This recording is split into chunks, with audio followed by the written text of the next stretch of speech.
evening and welcome to NUFC Matters with me, Steve Wraith. Tuesday night, we always are joined by Liam Kennedy from the Shields Gazette. We've got a special guest on tonight as well. Ian, Mr. Safety Comes First, Mearns, with his Newcastle Brown Ale mask on. Good to see you, lads. How are you doing, Liam? And how are you doing, Ian? I'm champion, honestly. I'm champing at the bit, waiting to get back to my job in London. So I'm going down tomorrow. That's good. Well, the country's in the right mess because of the other side, Ian. So best you and everybody gets down there and start shaping things up again, mate. Because it's not a happy ship at the minute. Great Britain, that's for certain. No, it's a bit of a shambles, and I think if anybody was to ask me, if any particular problem comes up, my answer would be I wouldn't start from here, because I just think the mistakes just seem to have gone from one to another over months and months and months, and it just seems to be the compounding the errors as they go. I mean, Gavin Williamson, the Secretary of State for Education, honestly, I remember when Estelle Morris was Secretary of State for Education and resigned by comparison over a piddling affair compared to what the hell's been going on. I mean, the students which have been let down by this off-call algorithm scandal is just unbelievable. And the government had lots and lots of time to plan for that. But I'm afraid to say have just actually badly let down hundreds of thousands of students, Yeah, if you scripted this year and put it forward as a film script, honestly, people wouldn't believe it. They would just say it's too far-fetched. It's from start to finish, including Newcastle United in all of this as well. Like, absolutely. Well, actually, you could probably take that back 3 years, Steve. To be honest, if you'd actually want to look at sort of the whole political dimension over the last 3 to 4 years, and so these are the things which are going to happen. People say, no. What, Donald Trump getting? No, come on, That's so Steve Bruce managing Newcastle? No. Exactly. Yeah, replacing Rafa Benitez. Yeah, exactly. See where we're going with this. Anyway, we're here to talk football and to help you get away from politics before you get back to Westminster next week. As always, get your comments and questions in. I can see we've already been overloaded because there is plenty to talk about. Liam, weird situation today, Liam. Let's start with this. Newcastle away to Middlesbrough in a behind closed doors friendly. And good job, well, yeah, A, good job, but B, why the blackout? Why a media blackout? Why was nobody allowed to cover it, give the result? Did they know what was coming? I don't think they knew what was coming. I don't think anybody could have predicted it would be that poor. I'm led to believe it was very, very poor. We've seen the goals. Everybody's seen them online. They were horrendous. Lejeune, Darlow. I mean, to be honest, I look at that back five that lined up the day, and it started for them. It looks like a relegation back five. It really does. But it was a blackout because Middlesbrough apparently, this is what I'm told, don't shoot the messenger. Middlesbrough don't like live tweeting these kind of things. They like things to go out on the final whistle. And I suppose if you notice, they did put the video out. They put the highlights. They've been the first to get Warnock's reaction, etc. So I think we'll probably see something slightly different on Monday. Fingers crossed the performance is a bit better as well. Yeah, I suppose we've got to be thankful. If it was Sunderland, they'd be releasing a DVD of that. So at least it was Middlesbrough. I think the big talking point, really, before we get into people's comments, is Matt Ritchie, Callum Wilson. It's this triangle, I suppose. Is this going to happen? Between Newcastle and Bournemouth, are we going to see Matt Ritchie leave? To bring Callum Wilson in, is that something which you think's a goer? Yeah, I think it possibly could be. Yeah, this is something that was first mentioned at least a month to 6 weeks ago. Potentially with Matt Ritchie being used in some kind of swap deal with Bournemouth. He's a player that his former club want back. There are challenges. Let's not get around this. Newcastle United are looking to strike a deal for a centre forward, which has been a priority throughout this summer. It may not seem like it. They've been linked to defenders, centre, left, right, wherever it may be, midfielders, but really they have been prioritising a striker, and Callum Wilson's been really high up on that list. I've mentioned a few others on here who've been on there. Loan targets with the likes of Patrick Schick, Luka Jovic, a little bit sort of left field, those two, and you'd have to be going something to get them. But the likes of Josh King, Ollie Watkins and others have been a little bit more realistic targets. But we're talking about somebody here in Callum Wilson, who effectively Bournemouth are commanding a fee of around £30 million. That's what they want for him. It's a big fee. It is a big fee, but strikers who score goals in the Premier League come with a premium. And he's not even a striker who scored double figures all that often. But he is an 8, 9, 10, 11 goal a season man. He's been capped by England, scored for England quite recently as well. And to me, I said this quite early on in the summer, he'd be the type of centre forward I'll be going for, because I really rate him. Take his injuries out the equation. I looked today, he played 40 games last season, so he hasn't been adversely affected by those knee injuries that he's had, but he has had 2 major ones in the last few years. So he is a type of player Newcastle United needs, a type of player they're really targeting. Could Matt Ritchie be used? He's going to have to be used, because we've talked about this on here before as well. Budgets are really tight. They're going to have to box clever, as Steve Bruce calls it. Whether that involves swapping players, selling ones you might not want to sell is another option to bring a little bit more funds in. But I think they could get this Callum Wilson deal over the line. Tottenham were interested earlier in the summer, and I think I'd said again on here that I thought Tottenham might be his likely destination, because they really do need a backup striker for Harry Kane when he's not fit. But no, it looks like Newcastle United might well win the day on this one, which doesn't happen very often. West Ham were another team who also showed a big interest. They've got big links with the agent who looks after Callum Wilson. They do a lot of deals with him. So I thought that might be one. He's also Ryan Fraser's agent, I'm led to believe. So there are deals to be done, and I think Newcastle United will be active. I think they're going to have to be active. The Dwight Gale injury, the Joe Linton unexplained absence, which I think we all know what the absence is. And it's not transfer, Steve. I know you would have quite liked the sound of that, but no, we're not getting rid of him yet. No, it's there's deals to be done. I think Newcastle will be active. Like I said, there was links today again. Ryan Fraser, that was one that I broke earlier this summer, that they really were chasing him. I'm not sure that was a positive update today. I would say that he's a player Newcastle United did offer a pre-contract to at the start of the summer, and the player rejected it. There are reasons why he rejected it, because he had eyes on a move to an Arsenal or a Tottenham or somebody like that. And I think he thought this was at 26, 27. This was the time for a big move in his career. He seems to have run out of options, if I'm going to be brutally honest. Crystal Palace was another option. Like I said before, West Ham were another option. It seems like Newcastle United might well win the deal on that one, but the lad is still, by the sounds of the reports today, taking his time to make that decision. And it does make you wonder, is he sitting there waiting for another offer to come in that can kind of match it, whether that be from a Celtic or an Everton or somebody like that? I'm just speculating here, but it'd be interesting to see how things play out on that front in the next few days. But all in all, I think in a summer where a budget is inexplicably low compared to other sides, there isn't real explanation for that. Yes, COVID has affected every business, but it's inexplicably low when you look at Leeds coming up and probably going to spend 70 million. Aston Villa did it last summer. We can't compete with teams coming up, and that's a real worry. We can't compete with teams anywhere in this division financially. So we're sort of looking around for free agents, but I genuinely do think if United get Fraser and they've got Hendrick, I think in the Premier League they've probably picked up 2 of the better free agents in the market.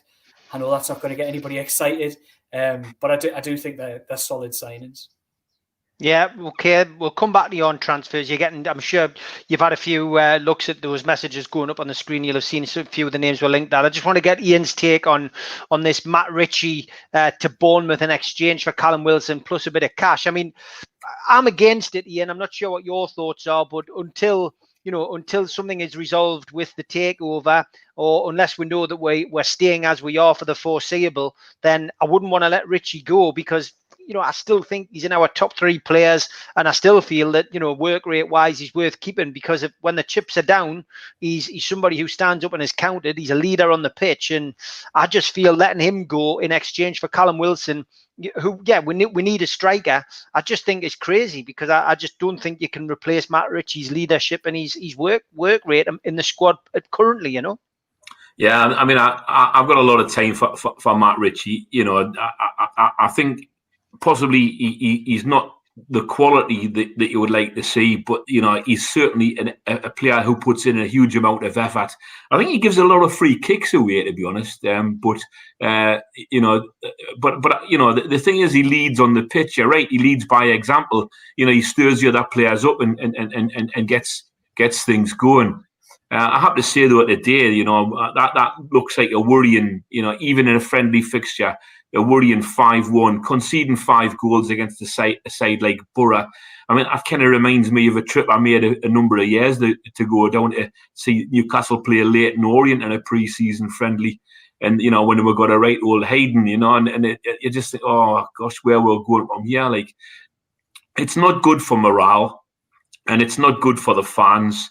And, it's a sort of stamp on the back of the neck that you've got when you're feeling down anyway, really. And I think a lot of Newcastle fans are feeling down. I mean, I think one thing I'll say about the Mike Ashley era is he actually has dampened optimism so that we're going into a season a bit more realistically these days, because I always used to be a person that went to start off the season, come on, the world's our lobster, we can go and do anything we like, but I just go now, and I'm afraid to say that even on a game-by-game basis, and it doesn't matter who we're playing, my attitude is expect nothing, and anything you get as a bonus.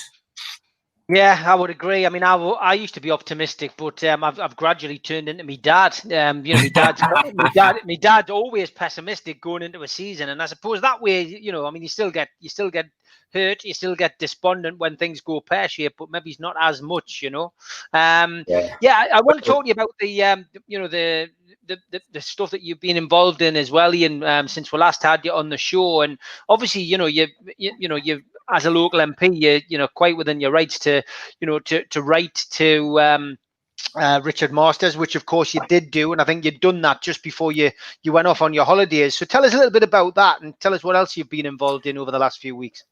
Well, the thing is, Steve, as I'm sure you know, I also helped establish with the Football Supporters Association an all-party parliamentary group for football supporters.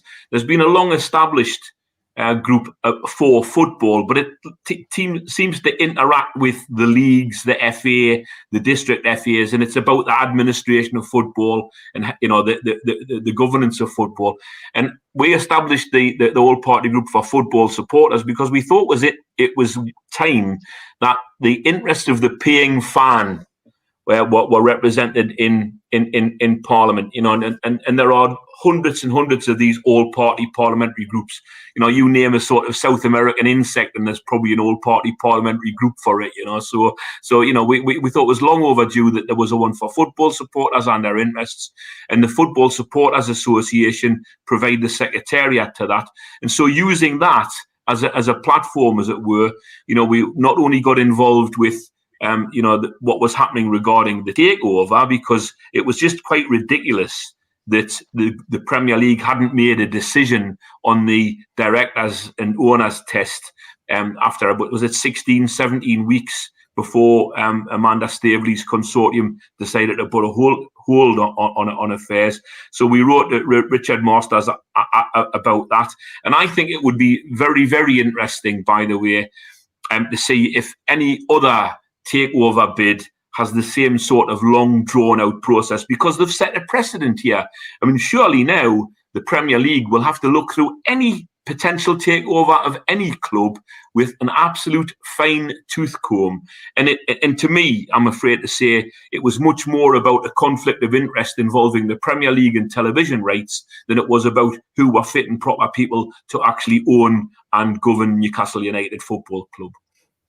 Yeah, I think it's great that you've done that, and I certainly feel that the pressure. I say a lot of people want to talk about the takeover again. We're trying to avoid it, to be honest, because there isn't a great deal to talk about. But yeah, look, I think the pressure with the MPs has certainly paid dividends, and as I keep saying, people going, why aren't they saying anything? What hasn't been said? Well, look, the reason that nothing is being said is because there's nothing to say at the moment. It's clearly going on, or something is going on in the background, and until we know what that is, and until somebody comes out and tells us, then we're not going to know. But it's obviously something which can't be said. So I would just, I keep reiterating this message every night. Silence for me is golden, and until we hear something from Amanda Staveley either way, then, I would just sit back and wait, and people might be saying, well, the season's coming and, this, that, and the other. Well, it'll happen when it happens. I'm still convinced it'll happen.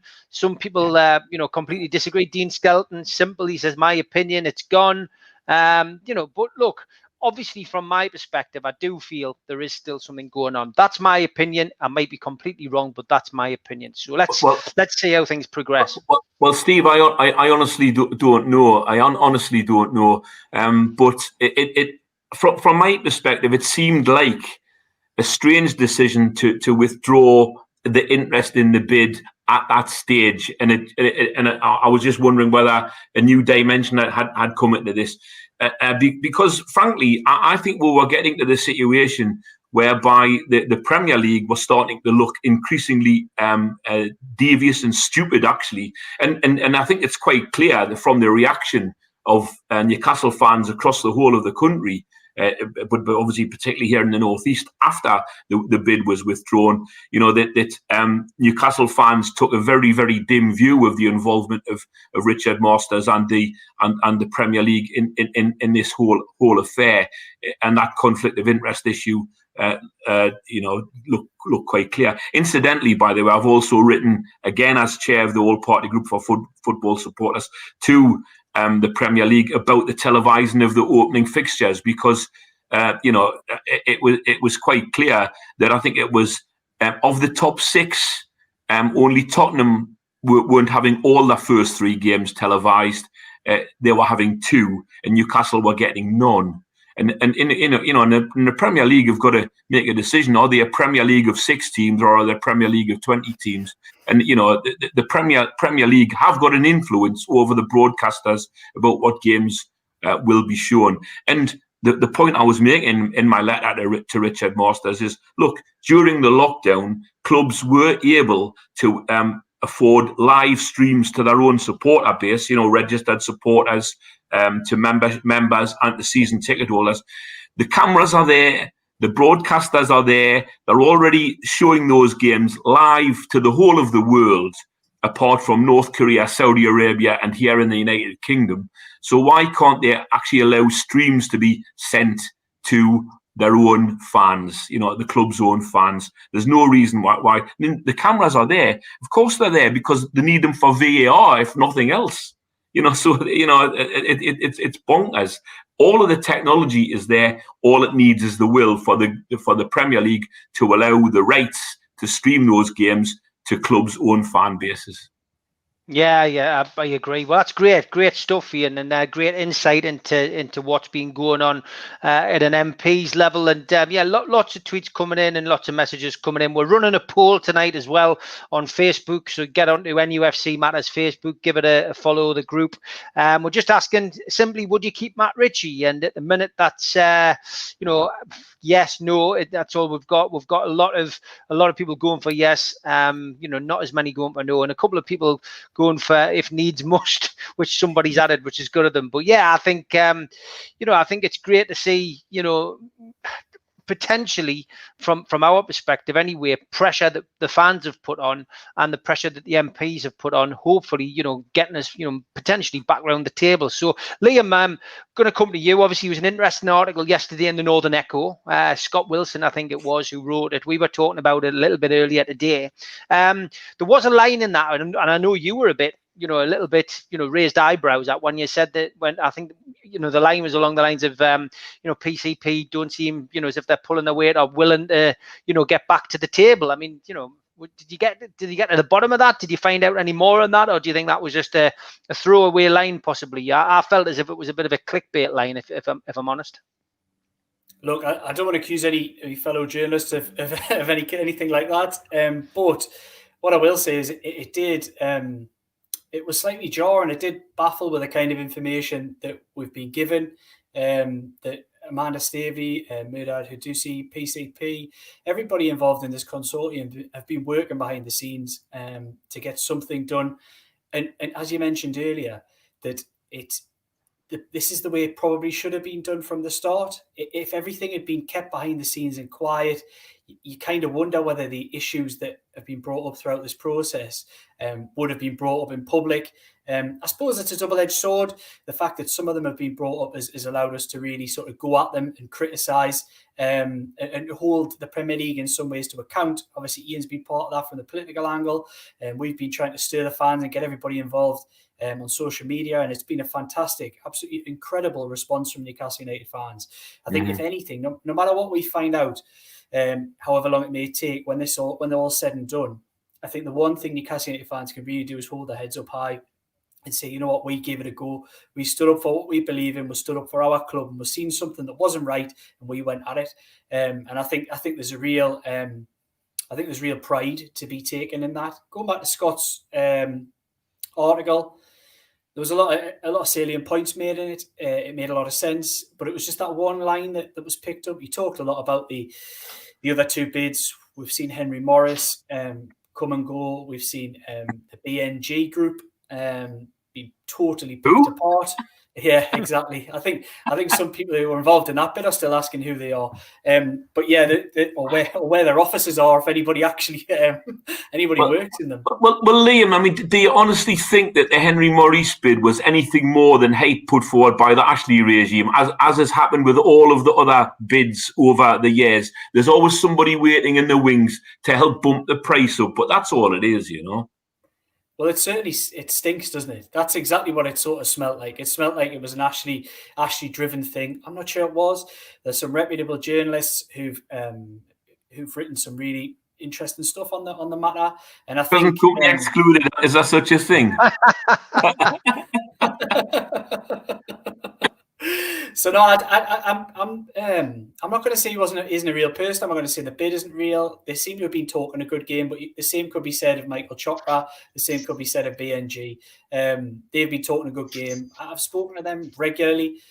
They're insisting this 280 million bid is real, and you have to pass that off. I've almost been totally Michael reincarnated. I mean, yeah. It could well be, but. They say they're true. They say they bid the money. I think it's really telling that Mike Ashley hasn't even entertained the bid, hasn't even entertained the bidders. I think that's telling in two ways. It's telling of the legitimacy of the bid itself, and also telling of the fact that the real bid, the one that's on the table, the one that's almost pushed Mike Ashley over the edge, the one set of bidders who've actually put the money down, what started the Premier League tests and then been stopped, are still there, and things are still ongoing.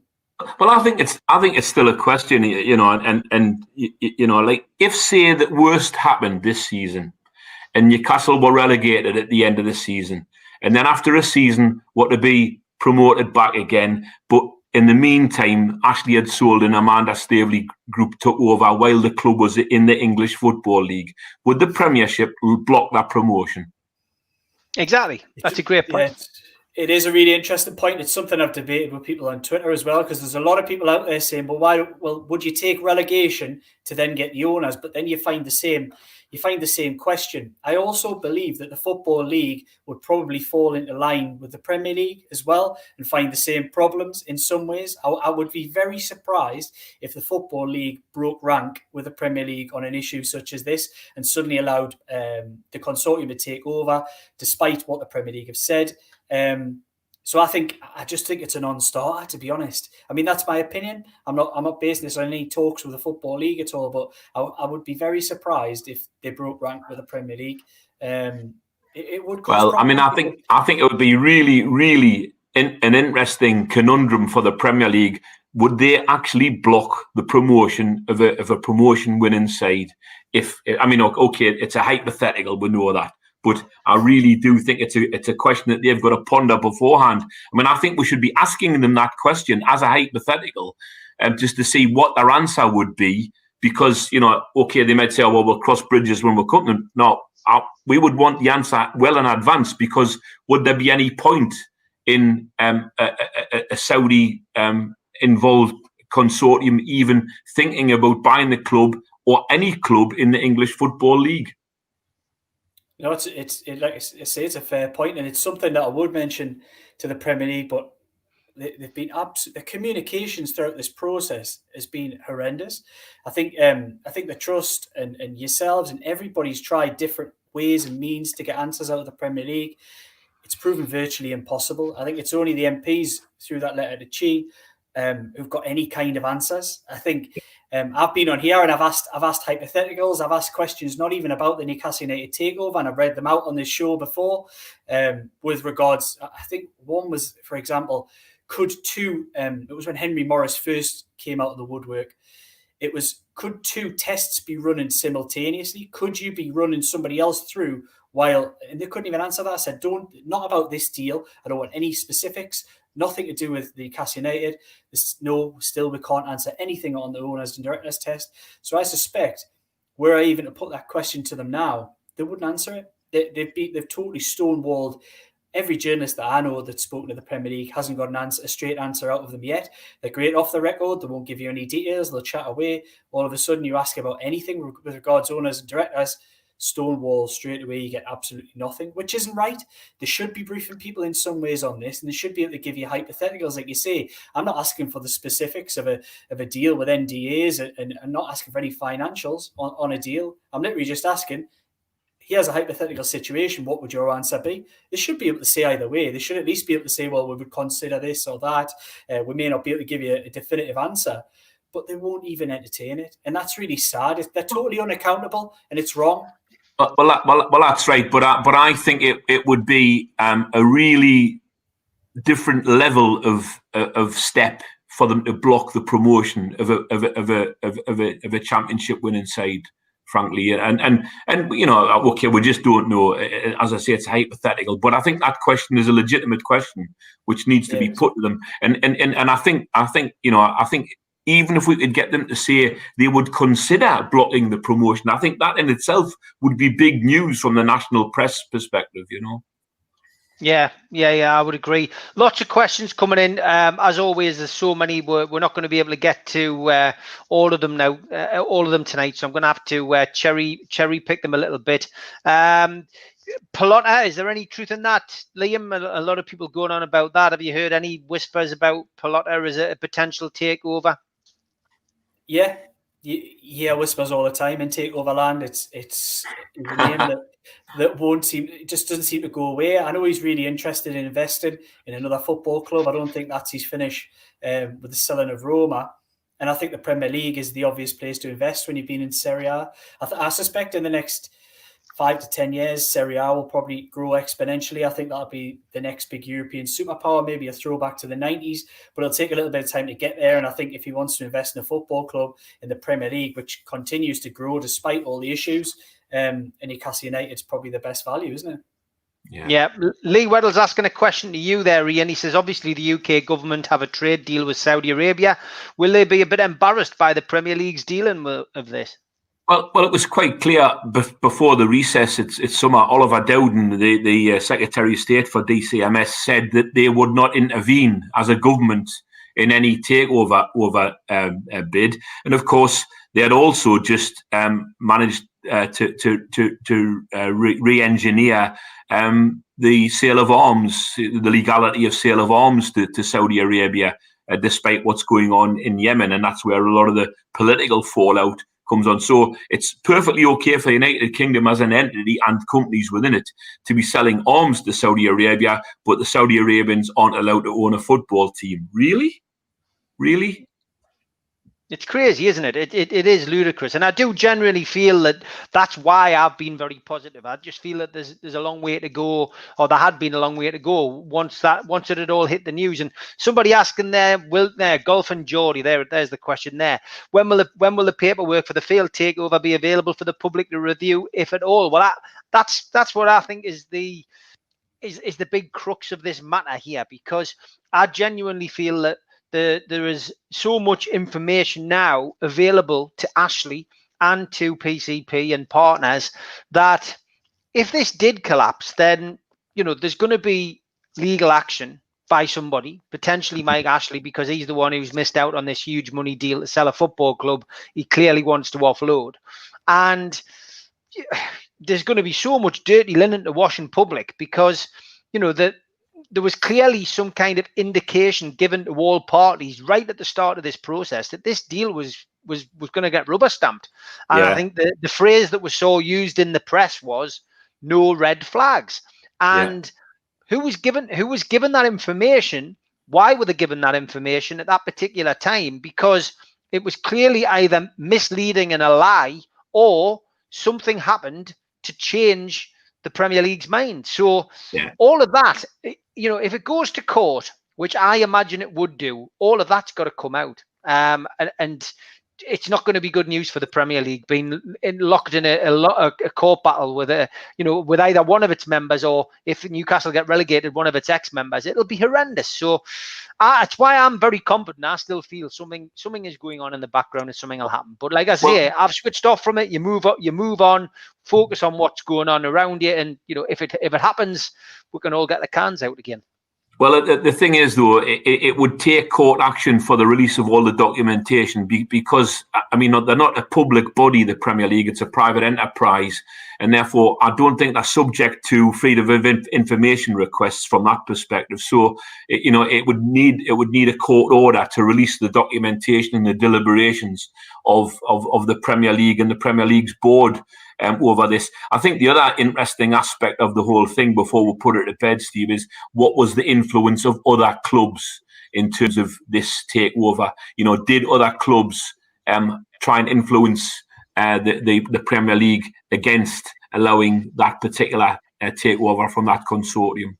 Yeah, I think you're right. I just think I think this has still got a little bit way to go, and I can understand people saying the Saudis walked away, so that's it. Yeah, that PIF clearly did walk away from the table, but at the same time, Amanda Staveley came out and rallied the supporters, asking them to to fight them on the beaches, more or less, and get kick up a fuss with your local MP. So look, we've discussed it till the cows come home, and the reason it keeps getting brought up is because people who watch the programme are constantly asking, what's going on? Have you heard anything? What's going on? Michael Chopra's come in. Pallotta's being rumoured. All we do is relay what the fans want to talk about, and still some people want to talk about the takeover. Some people have got my mindset. They're just pushing it to the back of their mind, and if it happens, it happens. So, and I think the press have even started to forget about it, with the exception of Scott Wilson's article. I can't remember many people going on about it in the last few weeks either in the newspapers. Liam, I don't think you've covered it a great deal because there's nothing else to say. No, it's gone quiet, and that's the best place it can be, because everybody's doing their business the way it should be done, behind closed doors, hoping to get something done. And like you say, we'll know either way. We'll find out whether it's done or whether it isn't, and I think that can only be a good thing. And I think the best way, we've talked about it a lot in here. I'm with you, Steve. I've done the same. You kind of just got to put it in the back of your mind and just crack on and just deal with what's in front of you, because sitting up worrying about the takeover day after day after day it's not good for your mental health. I think it's really affected a lot of people on Tyneside, rightfully so, because it means a lot to a lot of people in this area. Well, that was a point I made to Richard Masters. Liam actually said that that this was the delay in making a decision for those 17 weeks was actually, and I had this from personal discussions that I had with constituents and friends of mine. It was actually driving them up the wall, and at a time, through the COVID-19 crisis, lockdown and all the rest of it, people worried about their jobs and, where the next meal was coming from. But they're also Newcastle United supporters, and this was driving them up the wall. It was just another added thing, But look, I think as well, fans are still interested in the whole ownership thing, because frankly, under the current ownership, and I've used the line before, at the moment, we're a ghost ship with Mike Ashley's dead hand on the tiller. And unfortunately, therefore, from that perspective, there's nothing to get excited about in the transfer market, is there, at the moment, Yeah, exactly. That was a quality one. Liam, any news on potential other transfers that we haven't heard about, and people asking about Hayden there as well, what's happening with Hayden? Is there any outgoings forthcoming, do you think? Is anybody that they're looking to shift? Are they still trying to shift Mutu, etc.? Well, you see, you mentioned the Ghost Ship United. There's a lot of players who don't know what their future is going to be. We're talking about 6 or 7 of a first team squad who are out of contract next summer. Shaw, Yedlin, Hayden, you mentioned a few others as well. there's a lot of uncertainty in this squad. And there's a lot of big decisions need made this summer, need made now. You're either going to give these lads a small extension, as we've seen with Matty Longstaff, or you're going to have to tie them down properly, like they did Manquillo. These are decisions that need made. The manager should be pushing for this. I've not spoken to Steve this pre-season. It's all been pretty much locked down with regards to communications. But it's questions that are burning away at me. I mean, Isaac Hayden is a player that you would imagine there'll be a few Premier League clubs interested in signing a player like him because he's a good, solid performer. And Newcastle could lose him for nothing if they don't do anything till next summer. Even players, like I say, players like Fabian Shaw, if you roll the clock back 12 months ago, he was an absolute shoo-in to get a contract at Newcastle. He's had a really difficult year.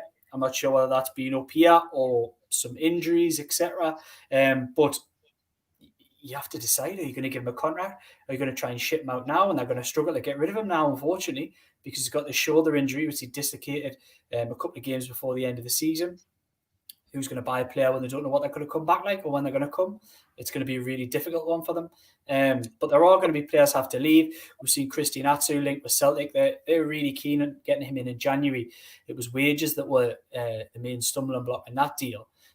He's not on massive wages. We're not talking about bank break and stuff, but a club like Celtic, he would probably have to go in there virtually as their top earner. It just depends whether they'd want to do something like that, because we know he's got some quality in him, but he's very, very limited as a Premier League footballer. I mean, to be honest, at times he was limited in the Championship as well.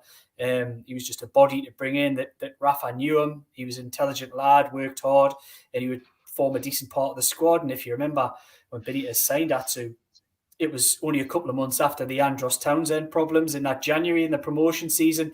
And Rafa didn't know he was going to get any money that summer. He couldn't trust the man at the top, which takes us back to all the problems we've had over the years. There will be transfers. There will be players outgoing. One thing that's increasingly seems to me is that Jacob Murphy might get a little opportunity this season. I mean, I'll be honest with you. I think he's got a lot to learn and a lot to prove. I think he really struggles with confidence. He seems to maybe overcome that this summer. He's come in with a little bit of confidence. We've seen him win a penalty the other day and then pick it up and slot it away. But I'm not convinced. Not convinced at all. Against the side that just avoided relegation from the Championship. He did, yeah. We'll just see what another side did who just avoided relegation from the Championship. No, I think there will be outgoings. It's going to have to be. There's a load of players on the books that just aren't fit for purpose. Yoshinori Muto, probably one of the most expensive mistakes this club's made in quite a while, to be honest. The wages that he's on and the transfer fee that he commanded. There's got to be outgoings. If there isn't outgoings, they're going to be stuck with Muto as a Saive again, who's still on the books for another year. You've got Lazar, you've got Aarons. The list is endless of players who need to be shipped out of this football club. But is anybody going to take them? That's the problem, because most of them are rubbish. Being brutally honest, they're not good enough for us. So why would anyone else take them? Any news on Gale? Is it 8 to 12 weeks? Is that what I saw? Is that right? Yeah, it's not a short-term injury. It's not a long one, but it's one of those that's going to take him quite a while to come back from. Okay. A player who's valuable in the squad, essentially, but another one who I didn't mention, who's also only got a year left on his contract. We're talking about a lad who they were trying to get 15 to 20 million for 18 months ago, and now he's looking like he's probably going to go for nothing next summer. It's incredible business, really, the way it's run. I think it is really interesting because, you know, there's an awful lot of those players where I think if they offer them new deals at Newcastle, they'd either have to be breaking the bank to keep them there, or they actually wouldn't retain them, because the vast majority of those players would actually probably prefer to be somewhere else at the moment.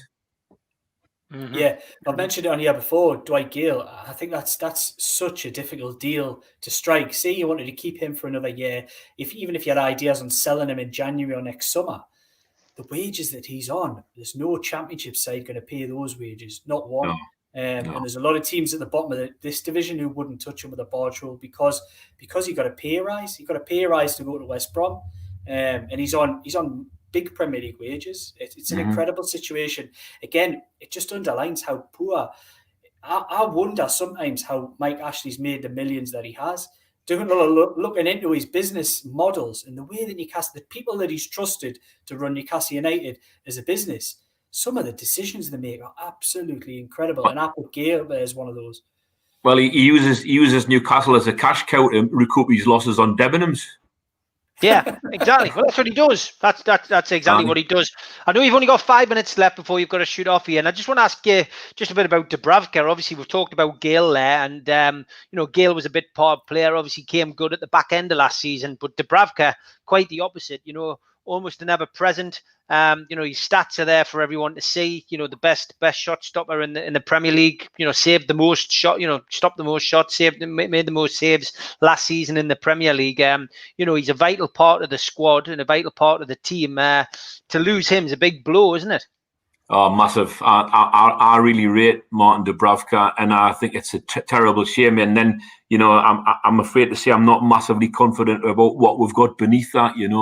I'm afraid I just do not rate Carl Darlow at all. I'm sorry, I just don't. So, and I think that'll be a blow for us. It might be that one of the things that we'll have to do before the season starts is actually buy further cover from a goalkeeping perspective. Otherwise, we might end up going into sort of end of November, early December with very few points under our belt. I mean, the fact that Dubravka had to make more saves than any other keeper in the Premier League last season tells you a lot about the defence in the midfield that he's playing behind. Yeah, exactly. I mean, Dubravka for me, up there with some of the best keepers we've had in the last 20 odd years, Liam. It's a big blow, isn't it? Massive blow, and Ian mentioned it there. The alarm bells have got to be ringing out there, and everyone talks about, obviously, a striker is top of the pile that's needed at Newcastle, but there's a whole lot more in that team. I mean, you just look at the full-back positions, they're really weak. I've said it on here before, you put the three right-backs together, you could barely make a good one. I genuinely think they've got weakness throughout this team.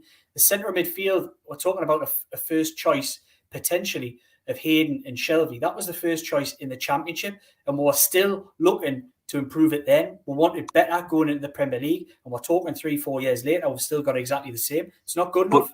But Liam, there's a furrow that's been ploughed up the middle of most Premier League football grounds full of treacle, which Shelvey runs up and down, because that's what he looks like. He looks like he's running through treacle the vast majority of the time. He pings a lovely ball 40, 50 yards and then stands back and watches it.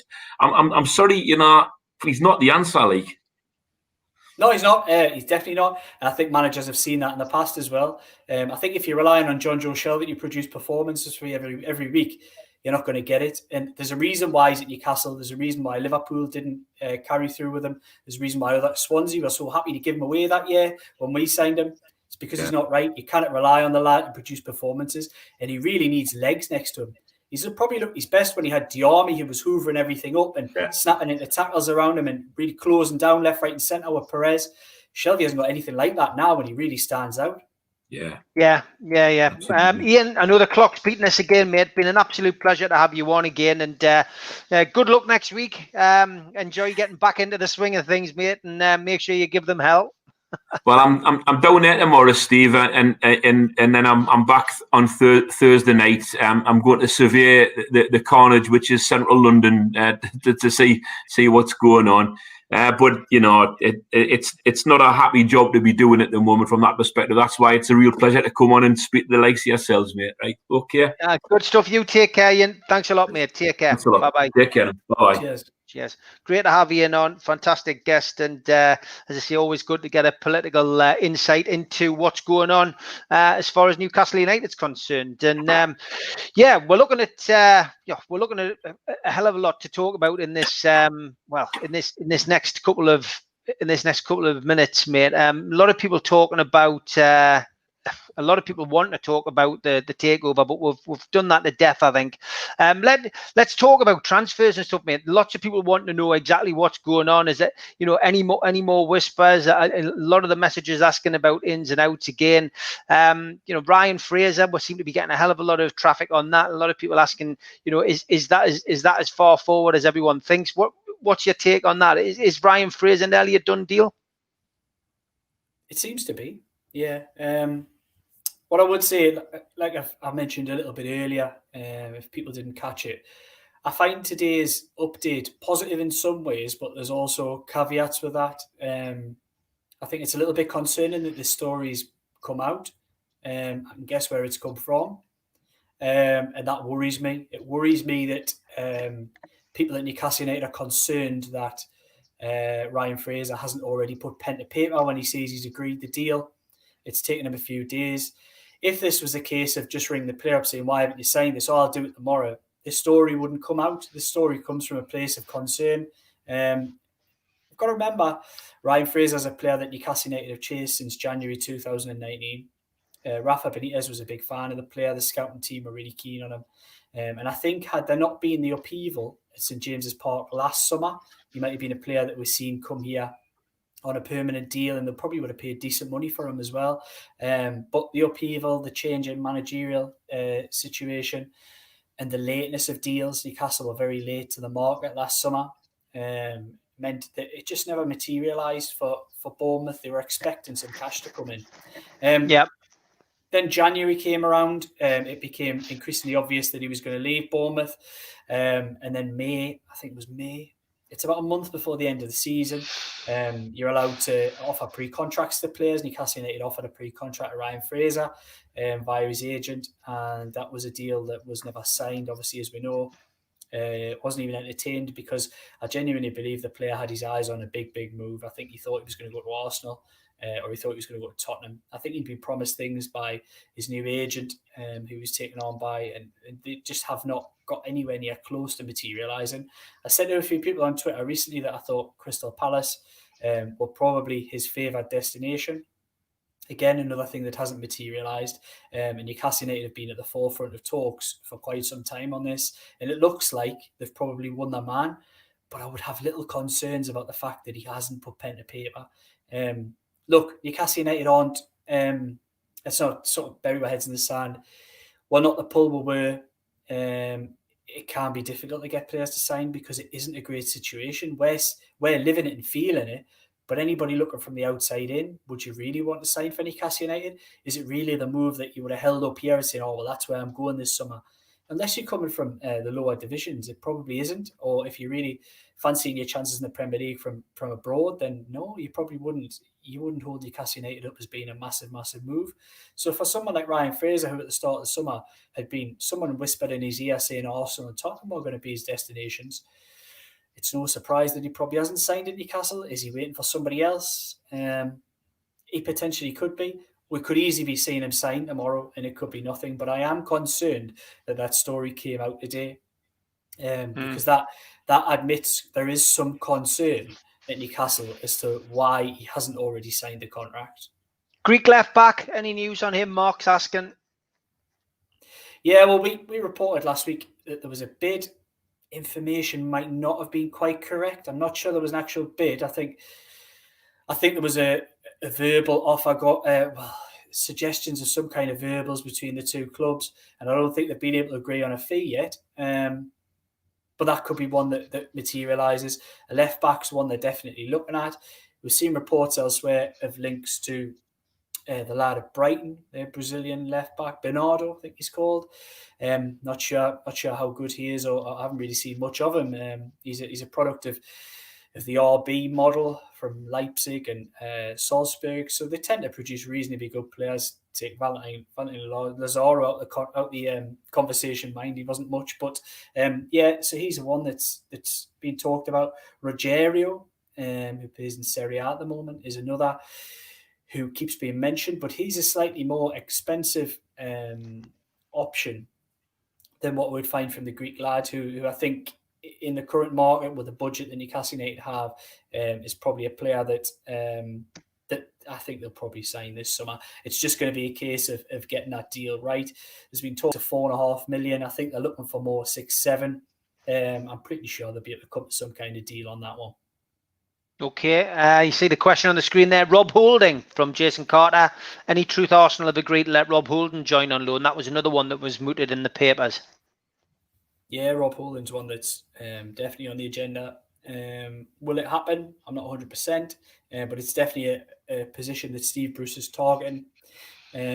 I know a lot of people are baffled out there with regards to signing another centre half when you look at the strength in depth or perceived strength in depth in the centre half position. But I would argue that despite having a lot of players who are all of a similar ability, I'm not sure Newcastle United have got a massive strength in depth in defence.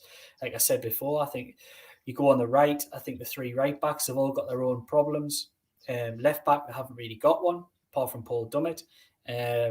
Centre half, I think there's big weaknesses. I think we've seen from that friendly coverage today, Florian Lejeune does not look. I don't want to be too critical of the lad, because even when he first came in the team, he takes a little bit of time to warm into the team. He probably takes 4 or 5 games to really get up to speed. But he looks a player who really struggles when he gets thrown back in, and he's struggling more and more. He was poor last season, made mistakes.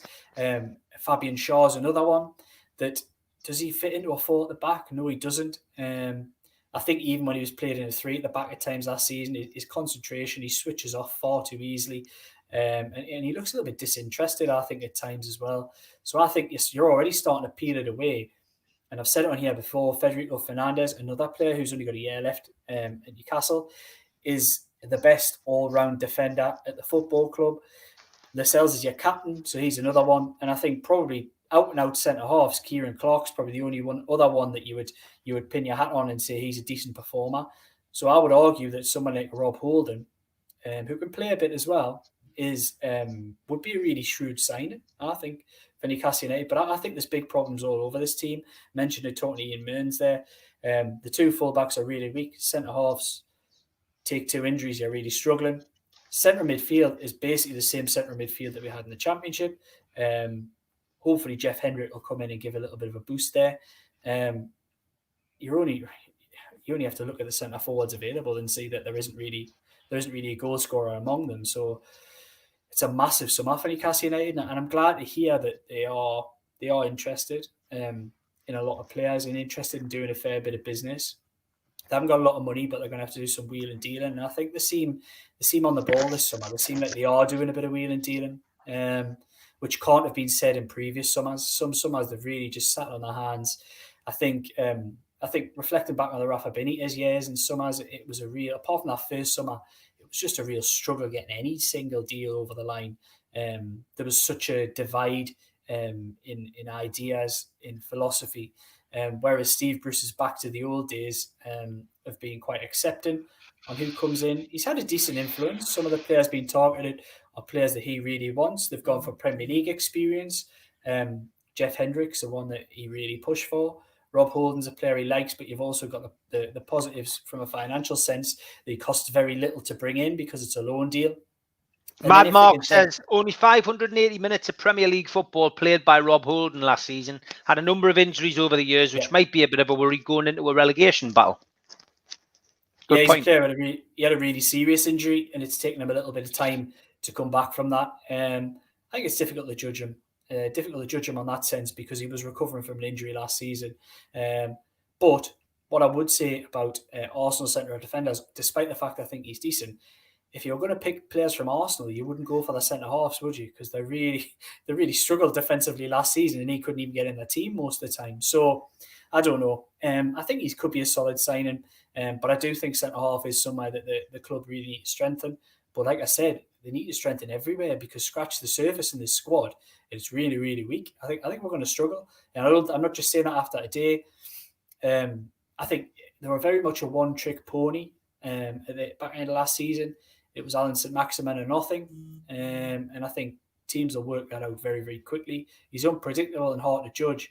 But as soon as he starts having a couple of off games, picks up another hamstring, Newcastle United could still really struggle unless they're going to go out and sign 2 or 3 quality players in the forward areas.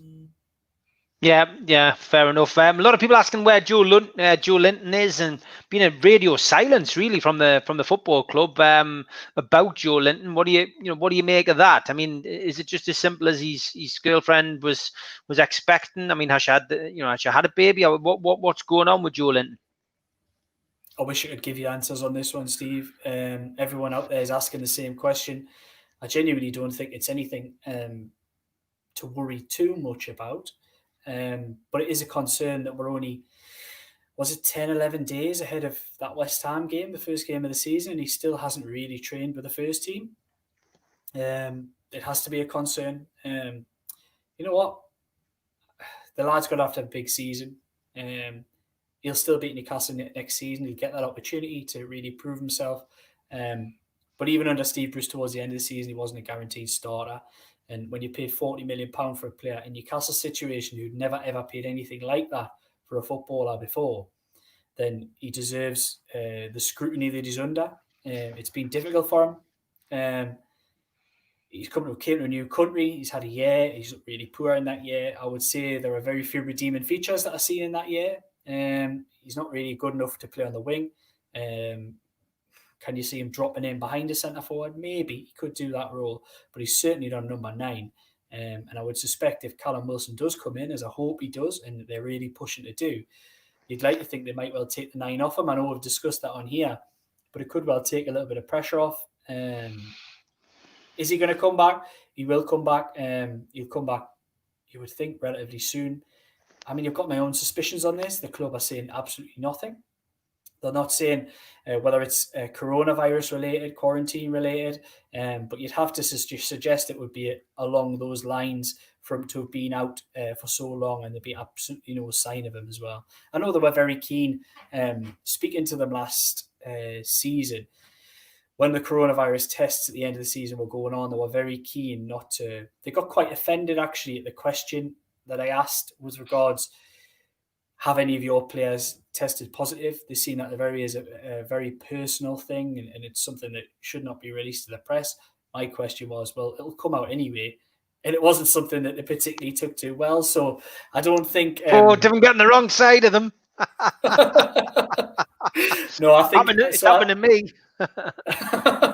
So no, I think it's probably related to that, but I couldn't say with any degree of certainty. You kind of miss him with that red hair that he got dyed to celebrate Liverpool winning the league. Just sums it all up, doesn't it? Really sums it all up. Last half hour, as always, we're going into 90 minutes with me and Liam tonight. So if you've got questions and if you've joined late, by all means, fire them over. We don't mind going back over old ground. And join our Facebook page, NUFC Matters. Join the group, not the page. We've got a poll going on there at the minute. It simply says, would you keep Matt Ritchie? 70% at the minute in favour of keeping Matt Ritchie. 20% say no, they would let him go, and 10% say keep him if we've got to, if needs must, as someone has kindly added to the poll. So yeah, still half an hour to get involved in that. Join NUFC Matters on there and give this video a like, hit the thumbs up, and give it a share. It does help us. We've always got good viewing figures. Most watched show last week, Liam, was your show. So well done, mate. Good to show that people do enjoy listening to what you've got to say. We know it's not all, not all straight from the horse's mouth. We know some of it is, your research. And but the good thing, I think, is people appreciate the fact it's not speculation. You're just giving an opinion from what you've heard, mate. So that's good. And following up with that big compliment, I just want to ask you, what's happening with Messi, mate? When's he arriving? Because we've had at least 3 people ask that question. I thought he was going to Blythe Spartans, isn't he? Seeing that, yeah, what a story that is. Very, very good marketing ploy by Blythe Spartans to put up a fundraising page to raise the money to get a week's wages? I think it was something like that. It certainly wasn't the transfer fee. I know the guy who does the media there, Jordan. He's a colleague of mine. Good push. They're a good football club, but they're not going to be signing Lionel Messi. Other than I said it on here last week, and I'm still standing by it. The amount of times he's put a transfer request in, the amount of times he's kicked up a fuss, it's all very political in the Spanish game, whether that's Real Madrid or Barcelona. He wants to drive certain people out of certain positions because he's the main man who makes the decisions. You see the likes of Ronaldo do it in the past at Real Madrid, Sergio Ramos and others. Very, very political game in Spain. It's not as straightforward as it is here. Although political, we know a thing about that after this summer, don't we? Oh, yes. Simple yes or no on that question. I don't want to get bogged down again on takeover stuff, mate. Any news on that Scudamore group? No. Okay, that's as simple as that. Sorry, we don't want to get dragged into that, Chris. We've done enough on the takeover the night, and as I say, that will happen if it happens, and if it doesn't, I'm sure we'll hear why it hasn't happened. A lot of people talking about Fraser, saying that his attitude at the end of last season was shocking. Do we really want that at our club? It's a fair point. I know that I've mentioned that on this show before. Is that something you would look at as well? I mean, Steve Bruce is a different manager to those we've had in the past, and obviously seems to go for, I don't know what kind of player does he go for. I know he's tied with the budget, but he just seems to go for steady players. He's not used to spending money anyway. So yeah, I don't know. I'm not sure whether he looks at the things that maybe his past managers like Rafa would look at, which is character, what the people are like, off the pitch. What are they going to be like in the dressing room? Do they, not that coaching matters to Rafa. Can they be coached was something that he would look at, whereas Steve Bruce doesn't have to worry about that really. No, I think he's a manager who's proven in the past that he's willing to take a risk on players. He did that. We know that personally because he was manager of Hull when he took Hatton Ben Arfa when he had his issues here at Newcastle United. So I think he's somebody that is willing to overlook faults in a player. And I think when you're in a club like Newcastle in the situation that they are, most of the time you're not going to get the top pros who are the top performers. So you're probably going to have to take a risk on somebody who has their faults. And I think Ryan Fraser proved he was probably one of the best Premier League's best wingers the season before last. Going into the final year of his contract, he wasn't. He was absolutely nowhere near. And I think it's right that some people would question the attitude of the player.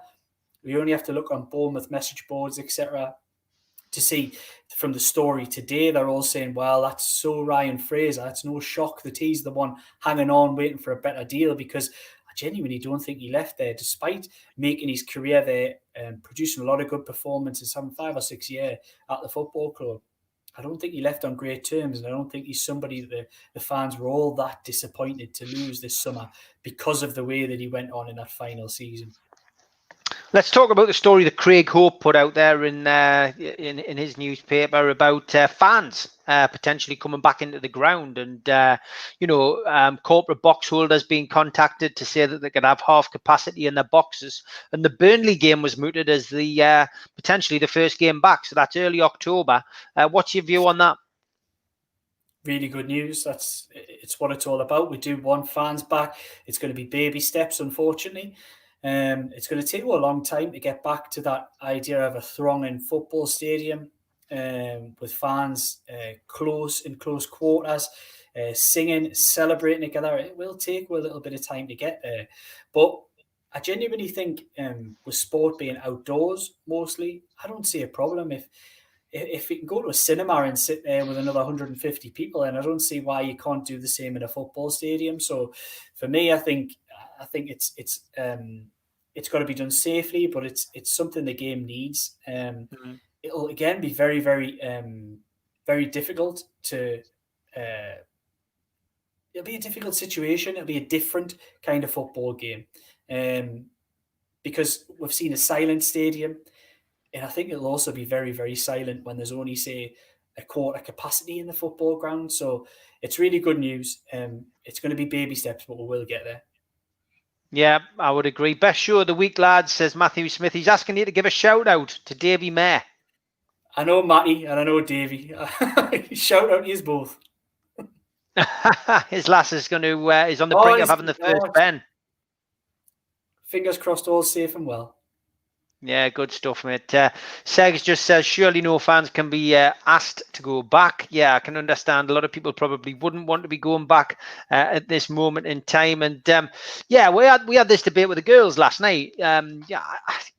If I get drawn out of the hat, of course I'm going to go. I'm a season ticket holder. I've got a ticket at the ground. But is it something I particularly want to see, where the ground's at a low capacity and it's pitch, the atmosphere is dead. You know, it's not football as we know it. So it is going to be a little bit different. You know, well, but, you know, as you say, it's good to see people going back. Let's hope that you know, the ground is back to capacity sooner rather than later. A question that I've seen a few people put out as well, and a lot of people reacting to it. Will Steve Bruce still be the manager come Christmas? Now, bearing in mind that's only a few months away, it's a good question. Whether we're talking takeover or no takeover, my answer to that is simple. I don't think he will be. I think he'll be out the door. I don't think he's going to get off to a good start at all. And I think it's going to get progressively worse. So me personally, I am going with the no. Bearing in mind that I'm taking Newcastle again to get relegated this season. I thought they would go down last year and I was wrong. But I think Newcastle will certainly, without a takeover, not have Steve Bruce as manager, and, you know, will get relegated next season. That is my prediction for next season. And that's before, you know, that's 2 weeks early. People are asking tonight. So what's your view? I think you would probably have to have a really disastrous start to get the boot before Christmas. I don't think there's enough games, enough time to make a judgment. I think he'd probably still be manager. I think there's probably still enough in this side to win the odd game, get enough results. But I think it'll be really tight. It wouldn't surprise me if it's much, much tighter than last season. But I still think there's a lot of time. It'd be interesting to see how the teams around Newcastle United strengthen. I think we're yet to really see the likes of West Brom, Fulham really show their hand on how they're going to come into the division. Fulham last time they came up really splashed the cash, were made to pay for that. West Brom didn't, went down anyway. I think it'd be interesting to see what the approach of the teams around Newcastle will be, because it's going to be the same teams again, in and around fighting. And I think I've said that I'm not a massive fan of Steve Bruce's Newcastle United. But this is his summer where he's actually probably had more of an opportunity to make a mark on the team than the managers previous to him, with the type of players that they're targeting, which has been quite a surprise, to be honest. You would think they would just revert to type, but they haven't. They've worked with him on transfer targets. So the proof of the pudding is in the eating, really, moving forward. This Steve Bruce's Newcastle United have to deliver. There's no excuses, which there were last season. There was plenty of excuses. Let's not beat around the bush. There were, and there were valid ones too. There were ones like Steve Bruce was very late to the game, didn't come in until right at the end of pre-season. They didn't get their business done until late. There were genuine reasons why you could say that the team struggled at times. But no, I think he'll probably still be manager, because I fear for them, but I think they've probably got enough to pick up the odd result. Enough anyway to assure the manager doesn't get the sack so early. Yeah, it's one of them things, though. Where, you know, we'll see what happens as far as the takeover is concerned. That's what my heart says. If there's a takeover, things will be completely different. I still don't think Steve Bruce will be manager. He'd be gone if it's a takeover. I would know that. Yeah, of course he will. Aaron Bell's calling us a Mackham. He says Steve's secretly a Mackham. Look, just because I'm a realist and I believe that's what's going to happen doesn't make us a Mackham, mate. It just means I'm a Newcastle fan with a different opinion to you. So, you know, it's all very well saying that, but, you know, joking aside, that is my opinion, you know, and yeah, if there's a takeover, of course Steve Bruce won't be manager. They're not going to let him spend the money, you know. That he's already had an opportunity to impress, and so far he hasn't done that at all, has he? Anybody sitting watching Newcastle's last 6-7 games last season wouldn't have been impressed. He's clueless. He's not a very good coach, and the people he's got in aren't very good either. And, you know, yes, he's been hung out to dry with this, you know, with this owner, because this owner's trying to leave the club, but he's left the deal in the loan market.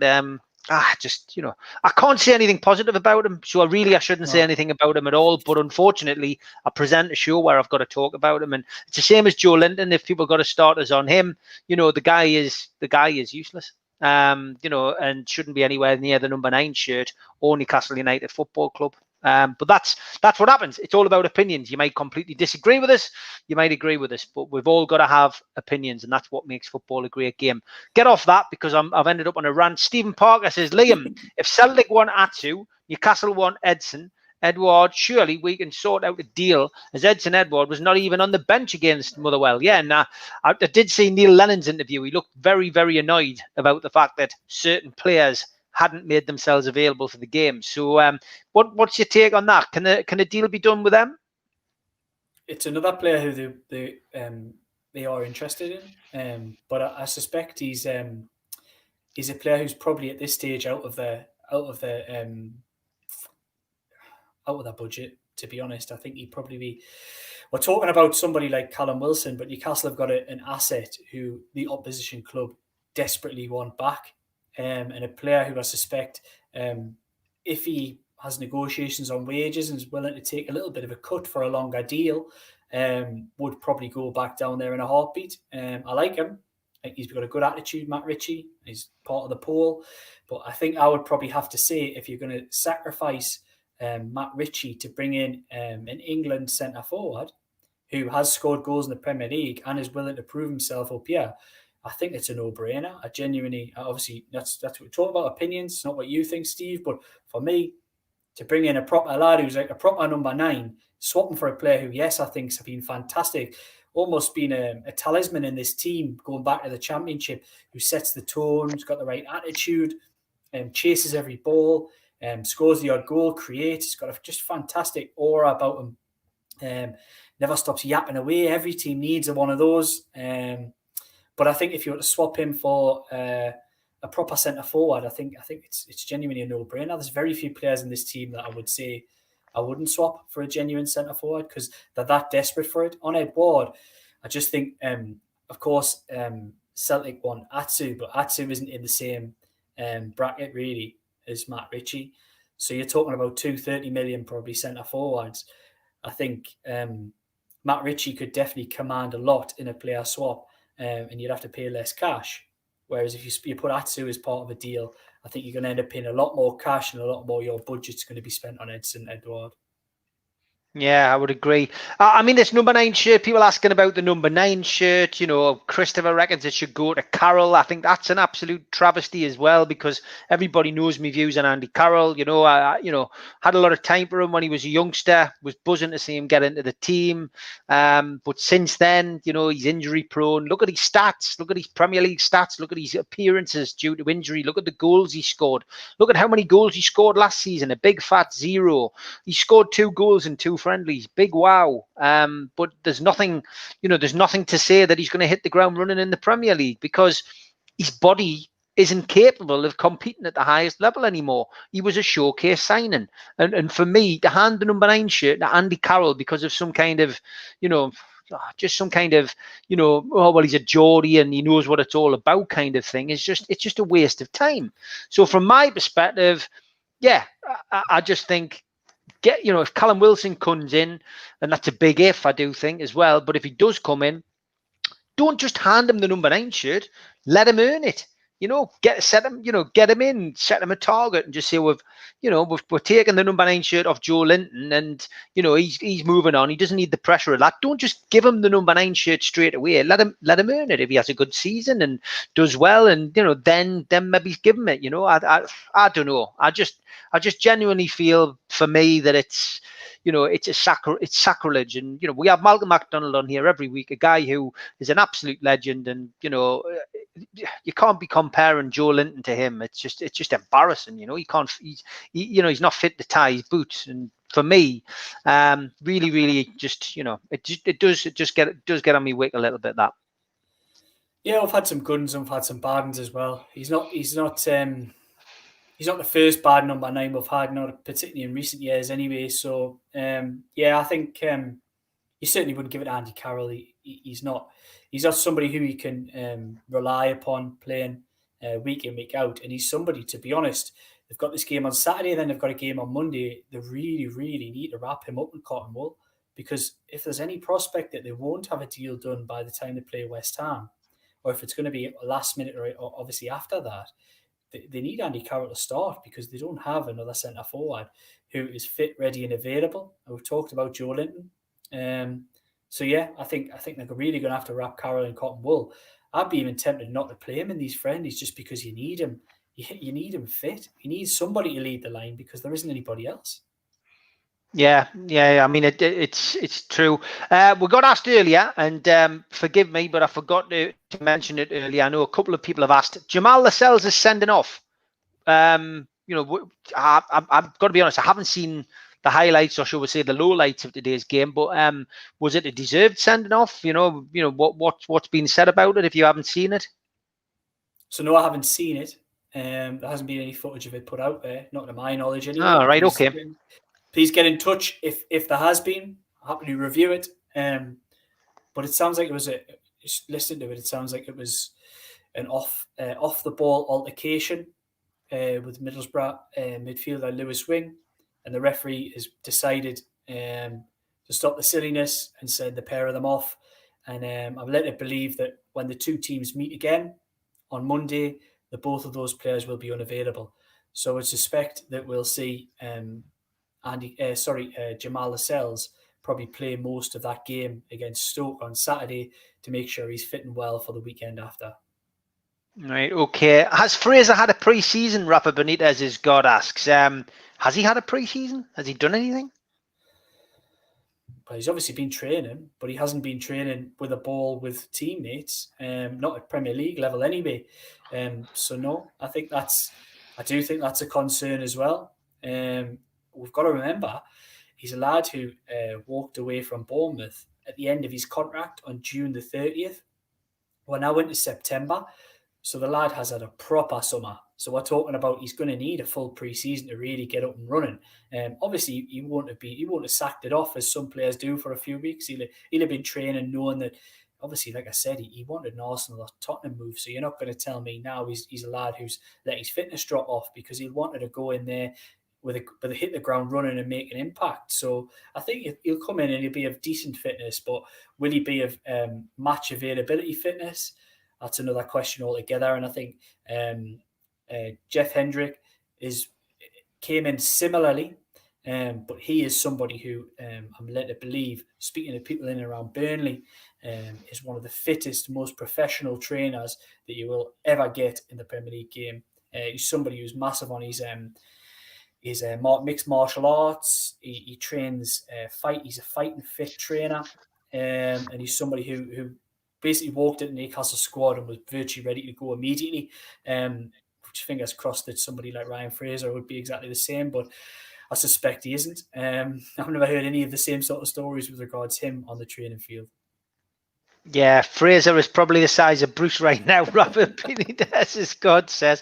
Yes, Mr. Midnight, abuse Richie gets undeserved, but if him being a mate weight in the Wilson deal is the only way it goes ahead, then it needs to happen.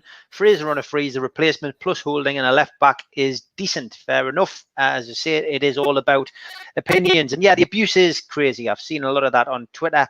Really, really is crazy. When is the transfer deadline? That's October, isn't it? October the 6th. I want to say 5th. I want to say 5th. I want to say 5th, but I'd have to check it. It's in and around then. A lot of people asking about the red card today. What does it affect? He doesn't miss the start of the Premier League, does it? Nothing. No, it's just literally that's it. Yeah, doesn't get lodged. He would be able to play if they were playing somebody else on Monday. He would play, but I think given the nature of the incident. Or let it believe that those players they'll not be put in the same team. They'll not be playing against each other. Yeah, Sebastian Haller had a poor first season. Now smashing them in pre-season. Looks good going into his second season. Joe Linton, nowhere to be seen. Yes, Ben, good point. Ben, Joe Linton worries me, as you know. The fact that he's still at the club, that worries us. But yeah, crazy, absolutely crazy. Nathan says, even with Wilson coming in, we still don't have enough up front, do we? Obviously not. Wilson coming in, Dwight Gale injured, Andy Carroll always one step away from an injury, although in, decent form against lower league opposition. But yeah, we haven't got enough. We need more, don't we? Yeah, and that's because when you scratch the surface, you look at all of the players in backup, even fully fit. Dwight Gale, Andy Carroll and Joe Linton. Not one of those would be your starting striker if Callum Wilson wasn't fit. I think any club needs two good strikers, whether you play one up front or two. You need a couple, and then you need backups. And the problem for Newcastle is the three that they've got behind. Joe Linton has proven last season he isn't good enough. I'm willing to give him another chance next season, but I don't want to have to rely on him like we did last season. Andy Carroll, you can't rely on him. I'm of the belief I think Andy Carroll's still got something in him, can still be a very good plan B or plan C for any Premier League side, but he's never a plan A. And Dwight Gale's proven in the past he's not a plan A for a Premier League side, because everyone seems to forget, because he scored a couple of goals at the back end of last season. He had a full season. That first year we came up, he scored 7, 8, 9 goals. He never looked anywhere. It wasn't even that. 6, 7 goals. He didn't look up to it. And Rafa Benitez was very, very keen to replace him. Hence why we've seen Salomon Rondon come in. And Newcastle United would have replaced him at any point, which proves the level of player that he is. So I think in an ideal world, you'd want two strikers this summer, and you'd shift one of those on, one of the other ones, probably a Joe Linton or Dwight Gale, if you could think you could make a little bit of money and he wasn't injured, of course. But yeah, two strikers is what you need, because they just haven't got enough. You're again, we've talked about injuries with Callum Wilson. You signed Callum Wilson. You're going to need him to play 40 games this season. You're going to need him to play every single game, and you're probably going to have to rely on him to hit double figures to keep you up, because Newcastle got nowhere near. They had a team full of players who scored 4 and 5s all over the place. Almiron, Shelby, St. Maximin chipped in with a few towards the end. Gale chipped in with a few. The central defenders all scored 2 apiece. That'll not happen every year. It just won't happen. Doesn't happen. Most of the time, you need somebody chipping in with double figures to keep you up. And let's remember, Ryan Fraser and Callum Wilson didn't have enough to keep Bournemouth up last season. So we're getting really excited about two players who got relegated last season. Now, that's not me saying they're bad players, because I think they're both good players. But good point. Let's just not get too excited by signing those type of players. Yeah, exactly. I mean, it's just, this is the problem. And Neil Mitchell mentions it every time we do the Three Amigos on a Friday. It's that, Mike Ashley has got us to such a low ebb as a support, as a supporters base, that we look at things like this as a treat. Do you know what I mean? It's like being stuck in a cage all day and fed, through a hatch.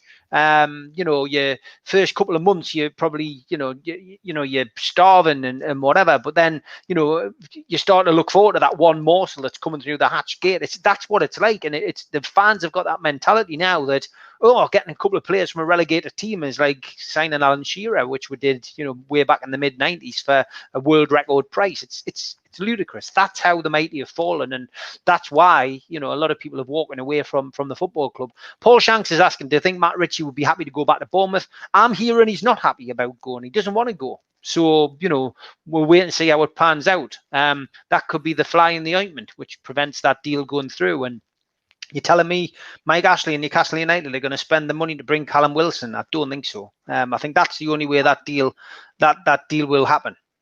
It could be difficult, because you're talking about a lad who's a Premier League regular starter dropping back down a division. Well, that's it. Does he want to go in the Championship? He might not want to. He might want to see his days out in the Premier League. Just signed a new contract.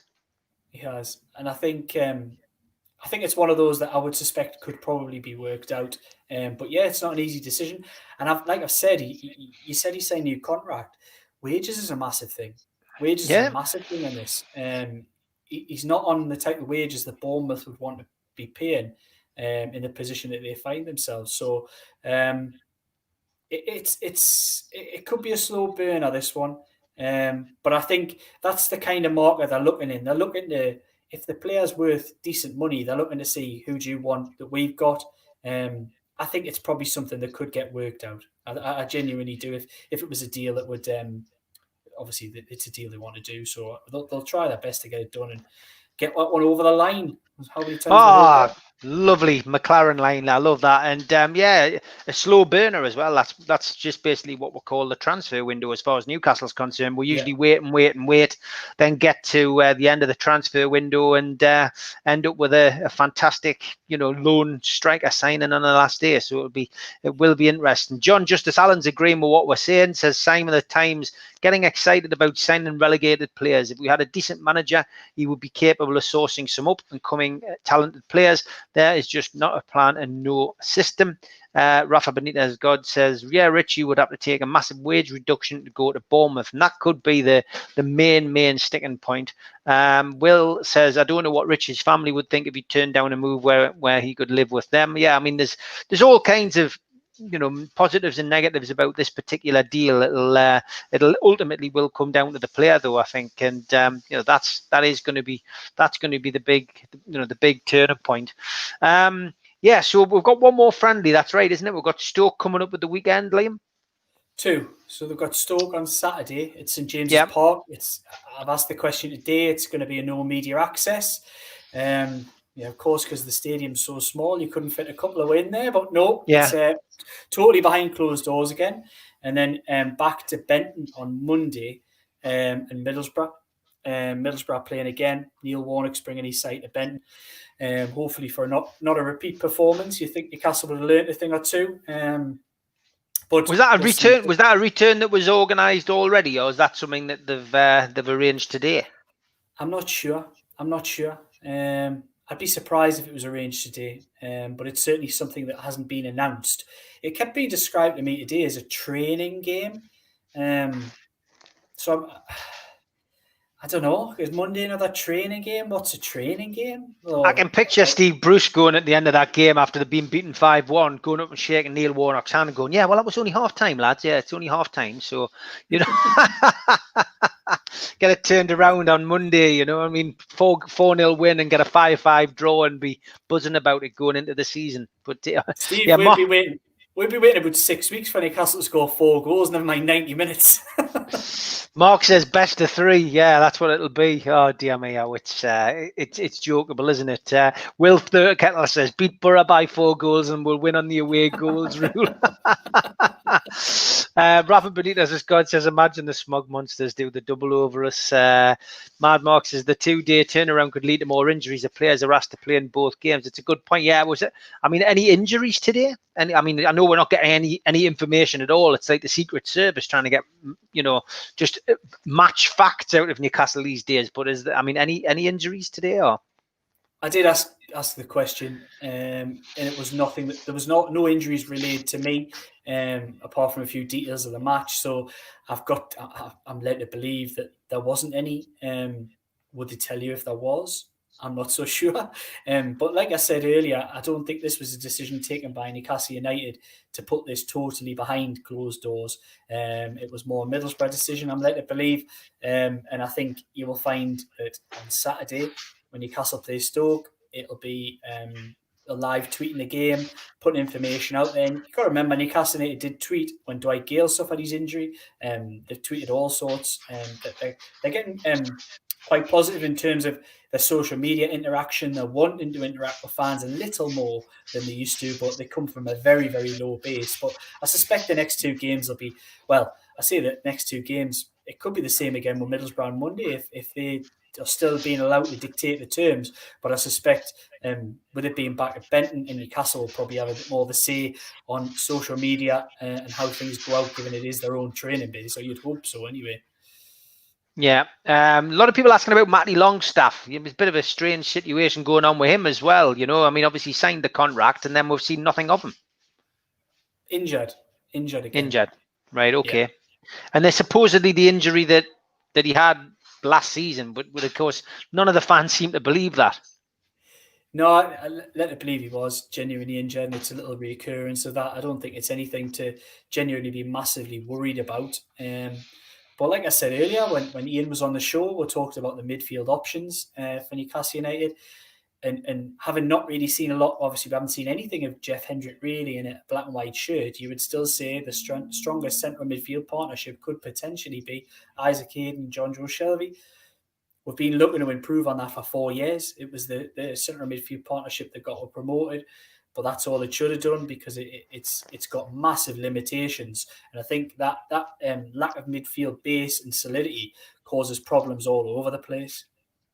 Yeah, it certainly does. It certainly does. Matty injured his tongue trying to learn Italian, says Christopher.